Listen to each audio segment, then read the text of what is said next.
Real talk. Radio. Let's go. There are times in your life when you're feeling lost and you don't know where you're going. You're feeling down, feeling underground, and you got nothing worth showing. Dr. Dina Brown's got your cover, sis. She can show you another way.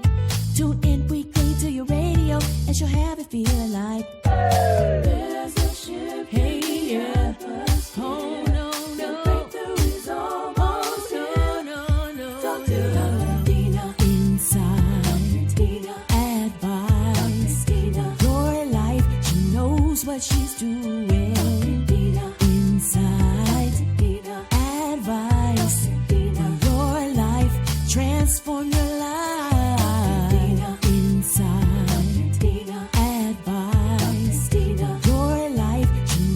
What she's doing. Dina. Inside. Dina. Advice. Dina. Your life, transform your life.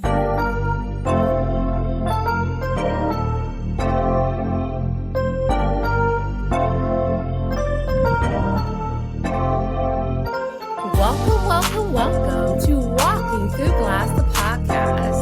I am your host, Dr. Diva Brown, founder of the Lead Her Shift movement, international best-selling author, speaker, and executive coach, affectionately known to my clients as the Catalyst, because I make shift happen. My purpose in life is to inspire, empower, and transform lives. I wake each morning with the mission to help you lead with confidence, speak with influence, and connect strategically by getting out of your own head so you can lead. And by lead, I mean learn, experience, apply, and develop. Walking Through Glass, the podcast, is not about breaking through the glass ceiling. It is about the struggle we face on our journey, walking through the glass. The fear, anxiety, depression, imposter syndrome, limited beliefs, negative self-talk, and other BS, those belief systems that get in the way of us living the life that we dream and desire. It's time to make the shift to clarity, confidence, and consistency. And we have an amazing show for you today. We have a phenomenal conscious conversation because I have on the show with me today, Miss Lakia Downs. Miss Lakia is a licensed clinical social worker, a coach, and consultant. She is the founder and owner of the SOAR firm. So get ready to fly on all the golden nuggets she's going to share with you today. She's a private mental health practice. She has a private mental health practice in Greenville, South Carolina. Lakia is a graduate of Lander University, where she obtained a Bachelor of Science in Sociology and a graduate degree. All tongue-tied because I'm so excited about this conversation. And she was a graduate of the University of South Carolina, where she obtained a master's in social work. And what she brings to this conversation today is over 10 years of experience. Lakia empowers individuals, couples, and families to navigate through and overcome life's challenges in the areas of work-life balance. I need that. Anxiety, depression, grief and loss, relationships, and trauma. What I love about Lakia is her passion for helping others and serving in her community. And in her spare time, she enjoys running OCRs. She's going to tell us a little bit more about that.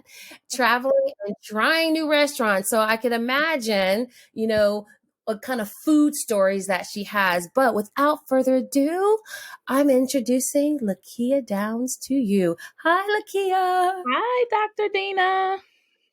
I was so excited. I'm like tripping all over the bio. I'm like, okay, I just want to get to the conversation.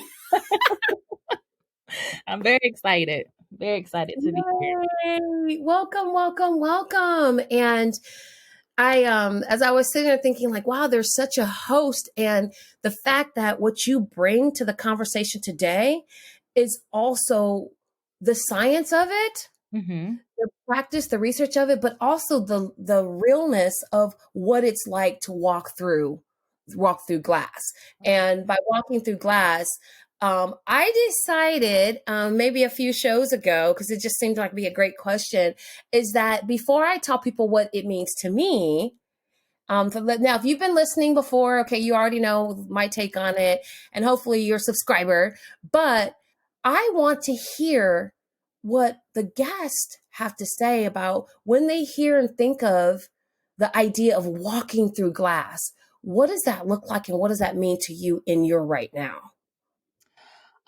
For me, I think obviously glass is transparent. So when I think about like walking through glass, I think about being able to see something on the other side that I want and that I desire, and being able to break through that barrier, which could actually be representative of the glass, in order to get to where I'm trying to get to, or to um attain whatever goal it is that I'm trying to achieve. So that's kind of what I think about when I hear walking through glass.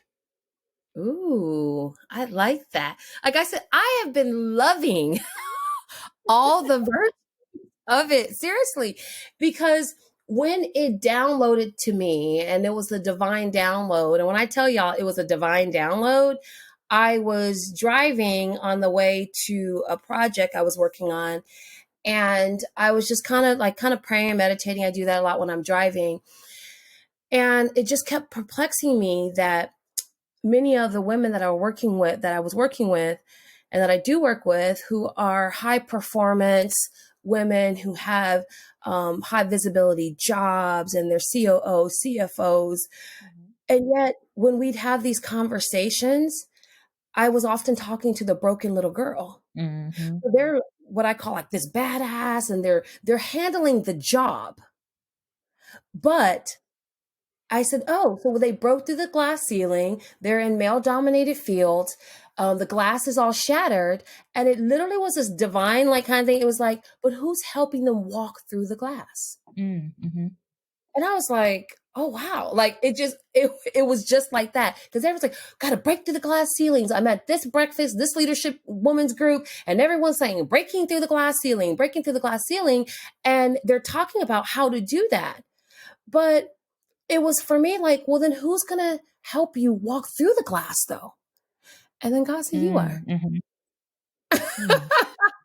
And I pulled over my car, and tears streaming down my face, because it was so much other stuff kind of going on. Because when we talk about our journey, and I tell people that, thank God I don't look like what I've been through, number one. Number two is that this journey is not for the faint of heart, but it does require some courage and some clarity and some consistency to do that. And so I pulled over and just started jotting down some ideas on what walking through glass. And so I started to frame the book. And while the book's in creation, again, staying on brand, and my coach is like, okay, why don't you do the podcast? And I go, what am I going to call it? And it's like walking through glass. And I thought, are people going to get it? And it was like, well, they'll get it. They'll get it. And so when I think about what inspired me to kind of start this podcast and start having these conscious conversations, I thought, wow, other women, I guarantee that either A, they're having these conversations in private, or B, they're wanting to have these conversations and can't find an outlet. I don't know. Yeah, I agree. And we need platforms like this to help facilitate those kind of conversations, because I think sometimes there is shame attached to our stories, and we don't want people to look at us differently because we've created an image that we want the public to see. But like you said, up underneath that image or that mask, there's a broken little girl.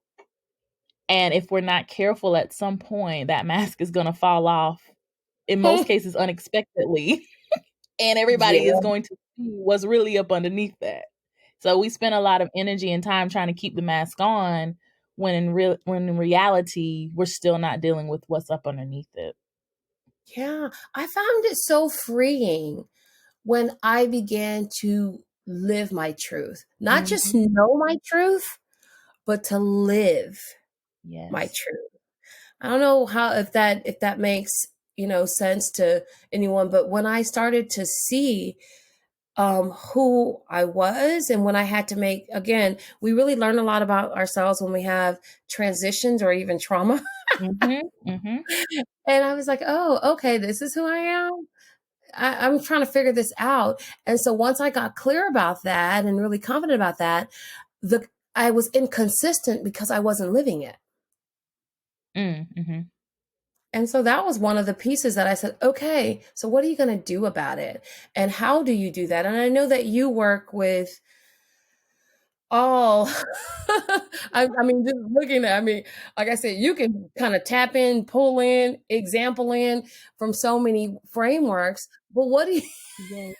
how do you, what keeps you first? What keeps you inspired? What keeps you kind of going? Because you are dealing with lots of stories and helping people refine and define their narratives. But what really keeps you inspired in this process? Honestly, I would say my own story. And what I mean by that is just my past and knowing where I have come from and knowing just how much progress I have made just as a woman, as an individual. That alone inspires me. And it's not to say that I have had like this traumatic past or this traumatic childhood, but there have been moments in my life where, I've dealt with depression, I've had suicidal thoughts. I've had low self-esteem. I've, had those thoughts of not feeling good enough and, dealing with imposter syndrome and all of the other things that come with just being a woman and being a Black woman on top of that. Say And that. so, yeah, so just knowing just through the grace of God, how he, delivered me from a lot of different situations and experiences and how he has just really shaped me and molded me into the woman I am today, that alone inspires me. And so when I think about those moments and I reflect, it just kind of gives me more fuel to keep pushing and to be able to pour into other women, to pour into other people, and to give them what I have. Wow. So many things that you just said, just, oh my gosh. I'm like, okay, those are, I have to come back. We'll have to like break down each one of those. but I was sitting there going, okay, yeah, that's like a whole nother show. Okay, yeah, that's like a whole nother show. Okay, yeah, we just might have to have regular Lakia pop ins and, but because what you said was that there's often shame attached to our stories. Mm-hmm. And part of our our tape, and so we wear these masks even amongst women and other women that we call friends and family. Yes. And that part, and so when you can say, oh, I'm going through this and I'm still in progress to evolve out of this, that to me is power and that's Mm-hmm. courage. For so long, we had to have this fake cape of being the superhero to everybody but Mm-hmm. to ourselves. Right. And that part is what I was hearing like the most is like, like you said, I, how bold and courageous to say, oh, I've had those thoughts. Oh, I've been depressed. Mm-hmm. Oh, I've had, because no, I'm okay. I'm good. Isn't that the favorite thing? Oh, I'm good.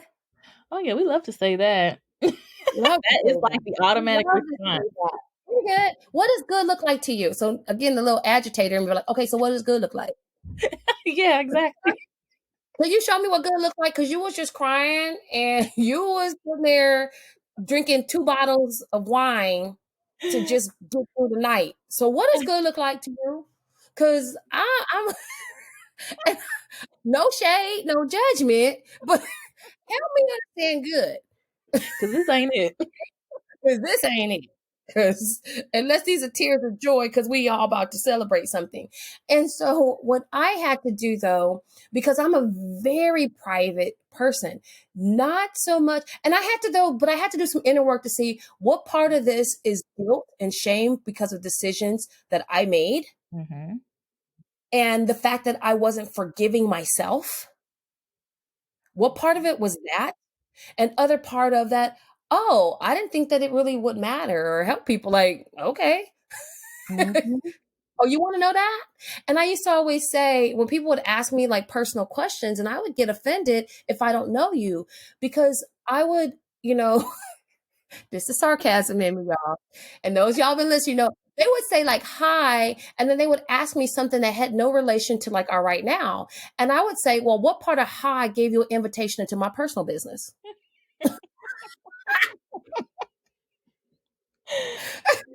And the look on their face would be like, oh, I said, exactly. That's how I feel. Whatever I want you to know, I will tell you. Period. And I'm talking about those people that you don't have a relationship with. You know what I mean? Those people that are your ride and flies, they know, they'll get it all in your mix. I'm not talking about those people. I'm talking about Gladys Kravitz, who's always trying to get in your mix. And they'll say, oh, okay, like I'll get this a lot because, I am divorced and my son, who's my he's such a big part of my life and my why.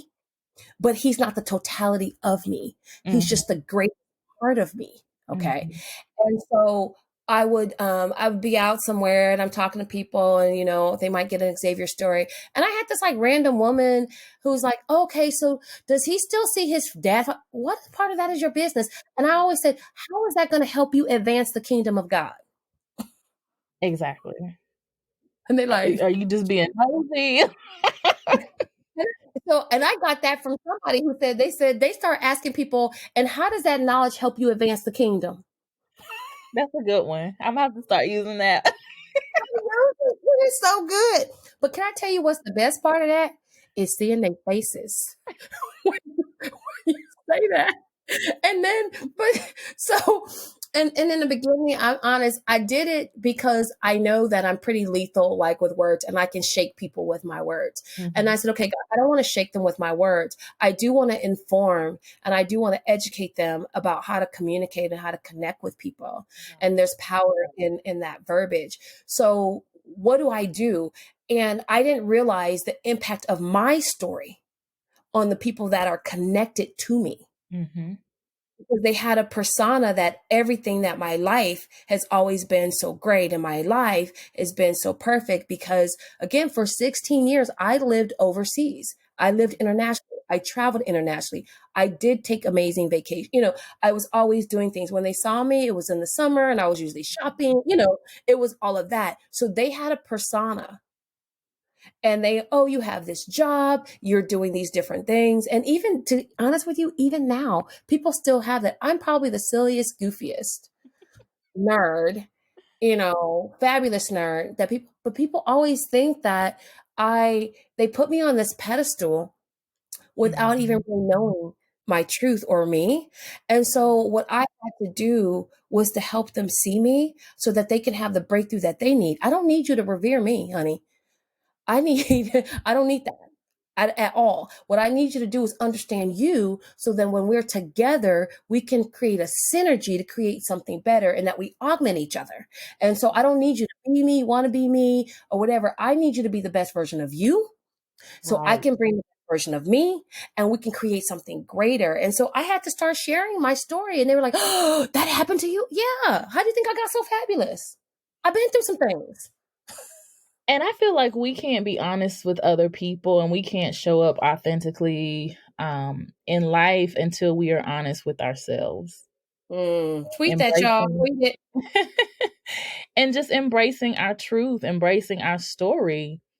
Because you're right. I think people have a perception about us based on their experience with us and based on what limited knowledge they may have about us. And so they may assume that, we're great, we're making moves, we're fabulous, but they don't know what's going on behind the scenes. And I sometimes have to be mindful too of making sure that I remain transparent. Even now, being like a business owner and entrepreneur, people will assume like, oh my gosh, you're just doing big things, you're making moves, everything is great. And I'm just like, y'all, if y'all only knew the behind the scenes that yes, honey. It is hard running a business.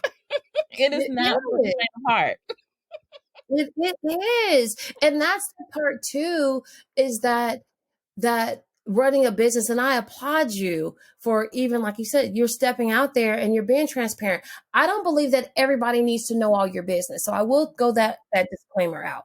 Being transparent doesn't mean telling you my business. It means me showing up as my authentic self. Exactly. Mm-hmm. And whatever that I have for you, I can share with you. But it doesn't mean, and now for anyone out there that does this, this is just Dina's take on it, okay? It really used to aggravate me, but now I just had to let it go. When people will always throw up receipts and just want to show their bank statements and show that, that's not a receipt of, did they get a transformation? Were they able to apply what you gave them? That means somebody bought from you. Yeah. The receipt for me is, what did they get to do? How did they elevate their life, their business from what you gave them? To me, that's the receipt. Mm-hmm. And it wasn't attached to that, but it became this process. We go, I show my receipts. I show my receipts. Now, testimonials are great. Those are great receipts, right? But when people are just showing you how many Cash App notices they got, I used to really just like, well, wow, is that what we've come to? How much I can sell you? Mm-hmm. And for me, it's all about, what can I do to help transform you? And when I say transform, meaning for you to transform and evolve to the better version of who you are on a continual basis. What is that? I don't know. That's for you to know. But can I give you tools and tips to do that? And what non-negotiables have I used in my life that might help you? And I call those diva hacks. Yeah. Okay.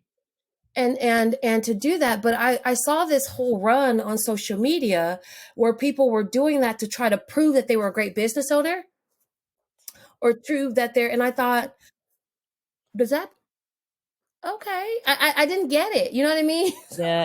And anybody can make money. Anybody can generate income, but can you keep it? Can you maintain it? Do you have a strategy to help you sustain long term? And that's, a lot of people I'm seeing now, it's just for show. It's not for, really truly helping people, like you said, transform. I don't see Warren Buffett going, hey, here go my receipts, y'all. Exactly. I don't see, you know what I'm saying? I don't see Jack. People don't have to flaunt. They don't have to flaunt. That part.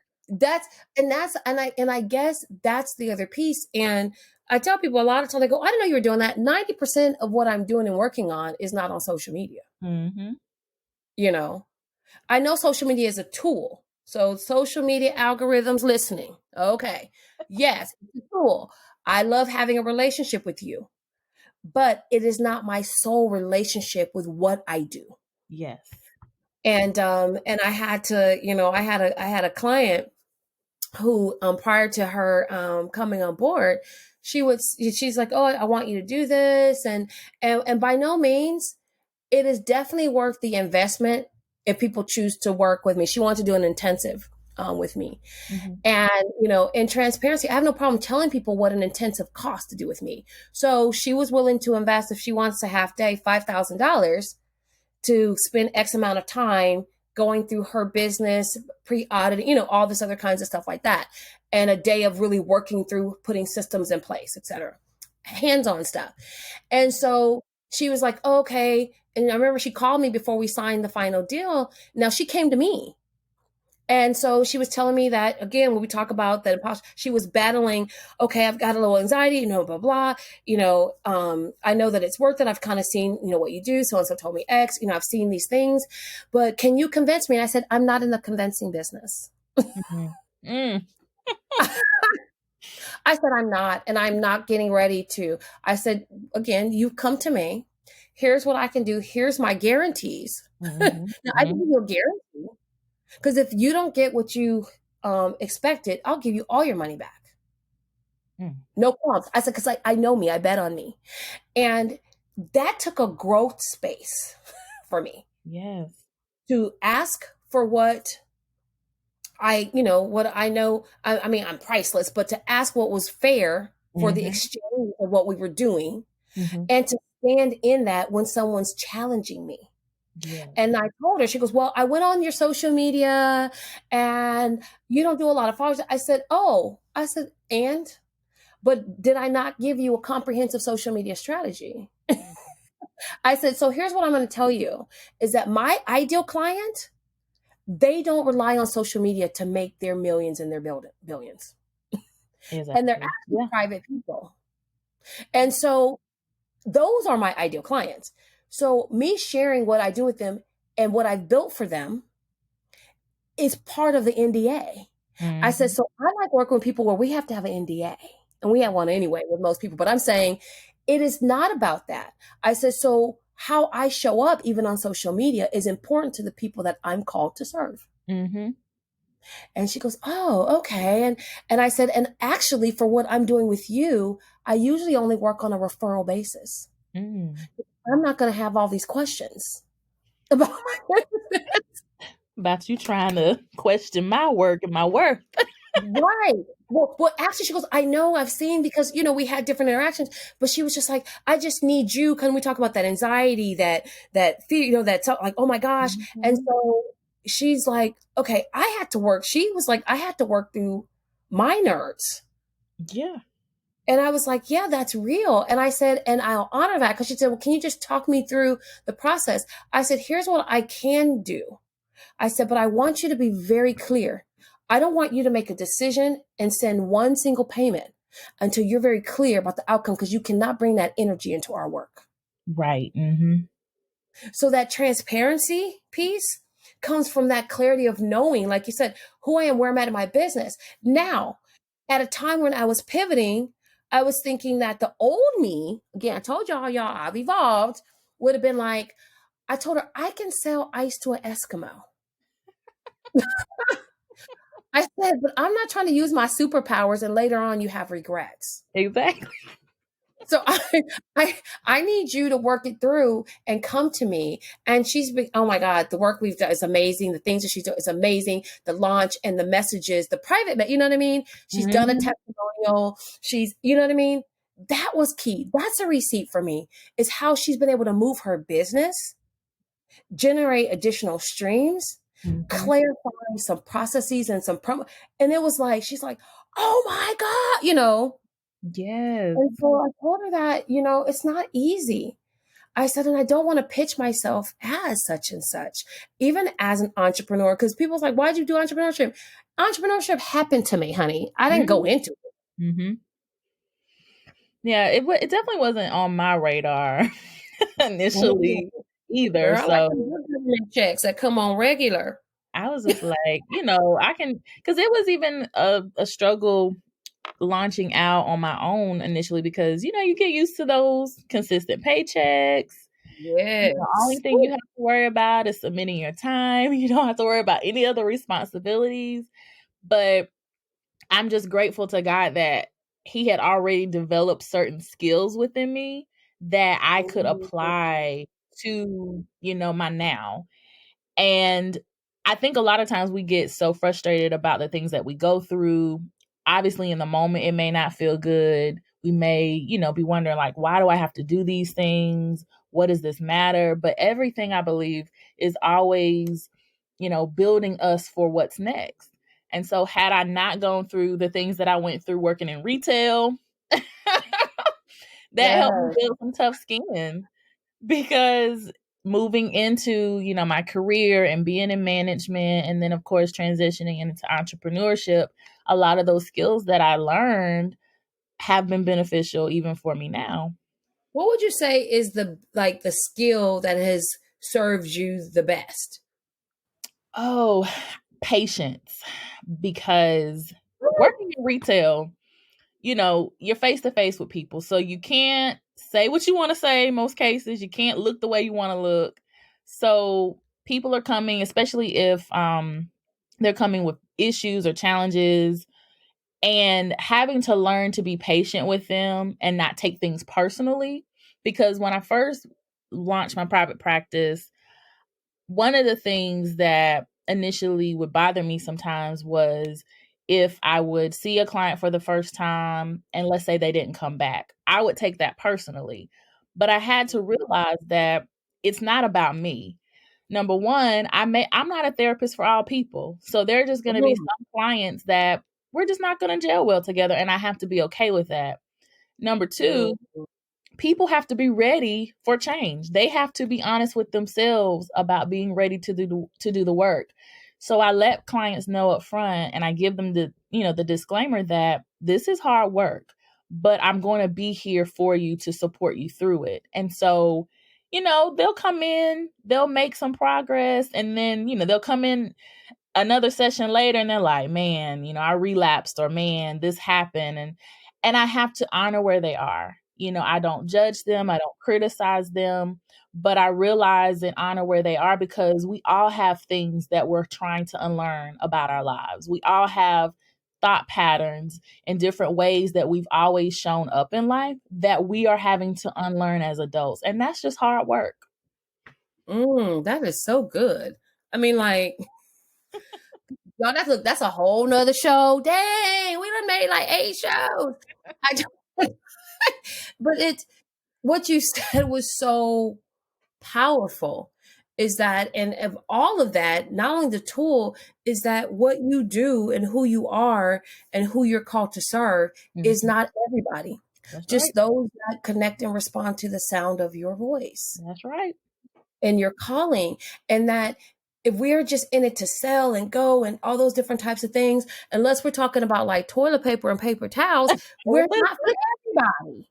But even in that, there's still different brands that people, some like the 1-ply, others like the 2-ply, some like the Scott that's a little harder, and then the other Charmin, let me squeeze you a little bit, Angel Soft, and you know what I'm saying? It's like, even within that category, there's still variables that you can have that's going to fit who you are. Exactly. And I think that, and I love to speak in metaphors and similes, but I hope that as you listen, that you get the point, is that you're not here to serve everybody.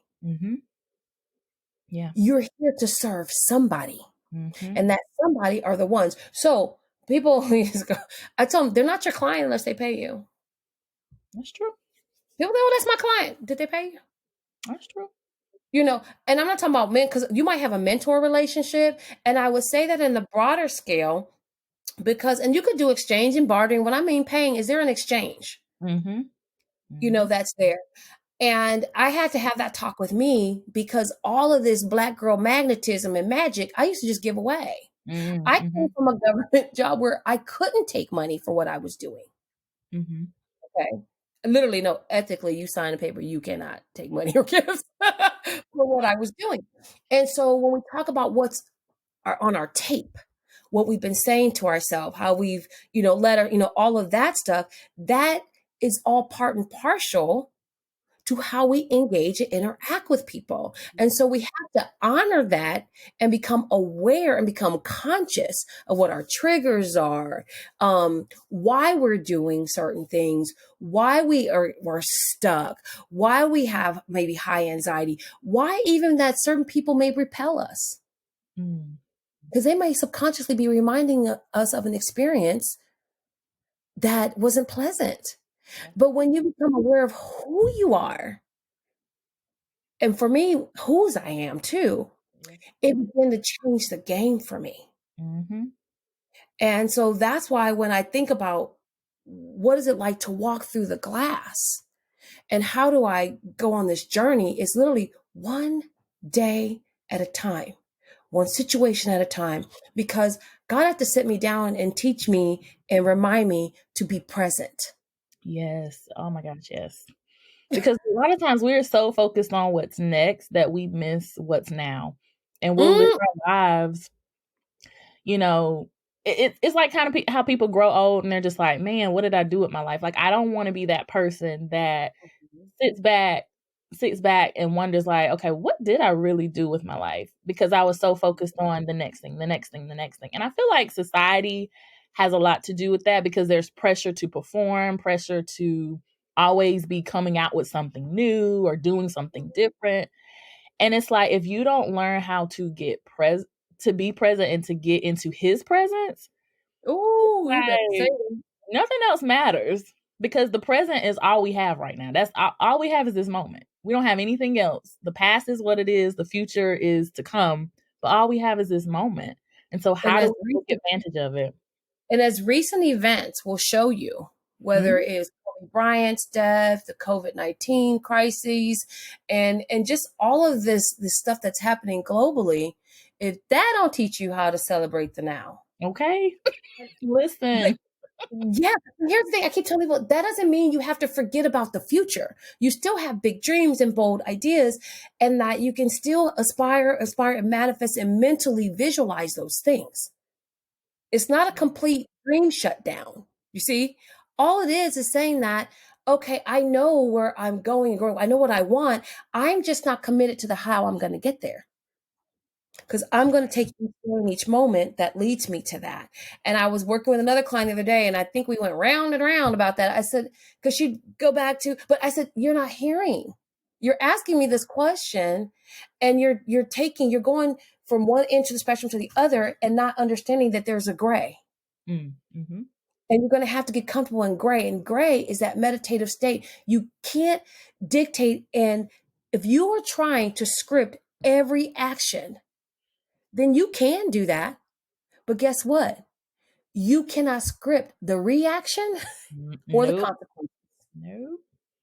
So you better just claim it, name it, and move and process it and deal with it, instead of trying to orchestrate. And God said, I'm going to need you to get out of this. You think you all of that, but I'm greater. And so it's with that I had to, like I said, really begin to do the inner work. See, I've done a lot of inner work.